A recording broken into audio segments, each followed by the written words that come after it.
अस्सलाम वालेकुम everyone, this is doctor Sahar Chawla, right hand to service. और मैं उस प्रॉब्लम पे बात करने लगी हूँ जिसपे पाकिस्तानी देसी क्यूजीन खाने वाला 30 साल की उम्र के बाद से सफ़र करना शुरू कर देता है, 30 या 35 के बाद से सफ़र करना शुरू कर देता है। और इनफैक्ट मैंने भी करना शुरू कर दिया था, क्योंकि शुरू से तो मैंने अपनी हेल्थ अपने हाथ में नहीं ली, वो तो अवेयरनेस आई तो अपने हाथ में ली, तो वो तो जो थोड़ा बहुत डैमेज होता है वो हो गया होता है। होता ये है कि 30 साल की उम्र के बाद आपके जो स्टमक के प्रोटॉन पंप्स हैं, यानी वो यूनिट्स, वो सेल्स जिन्होंने एसिड सिक्रीट करना होता है, हाइड्रोजन आयन सिक्रीट करने होते हैं, उनकी एसिड सिक्रीशन कम हो जाती है। अब आपका जो डाइट का सबसे मुश्किल कंपोनेंट है प्रोटीन, उसने आपके स्टमक में डाइजेस्ट होना होता है।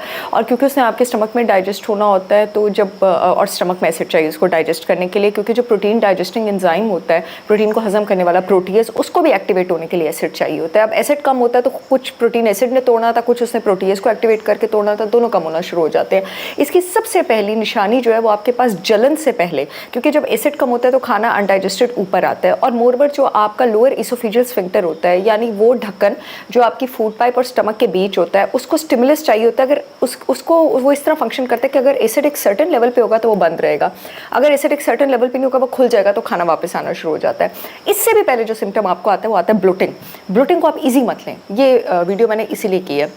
और इनिशली अगर आपको ब्लोटिंग स्टार्ट हुई है, आप ऐसे हर्ब्स लेते हैं जो आपके पास डाइजेस्टिव एंजाइम्स की सिक्रेशन को अच्छा करते हैं, या फिर आप ऐसी चीज़ें लेते हैं जो स्टमक के एसिड को इंप्रूव करते हैं। एप्पल साइडर विनेगर ले सकते हैं आप, 1 टेबलस्पून 150 मिलीलीटर पानी में मिला के मील से 30 मिनट्स पहले, उससे ये मसला काफ़ी ज़्यादा हल होना शुरू हो जाएगा। और साथ अपनी डाइटरी हैबिट्स को भी वॉच करें। बीटेन HCl की मैंने बात की थी, ये शुरू के लेवल पर आप इसको इस तरह सॉल्व कर सकते हैं कि आप उसकी कैप्सूल्स, मैंने खुद अब लेना शुरू किए, because I am 36 now, it's okay.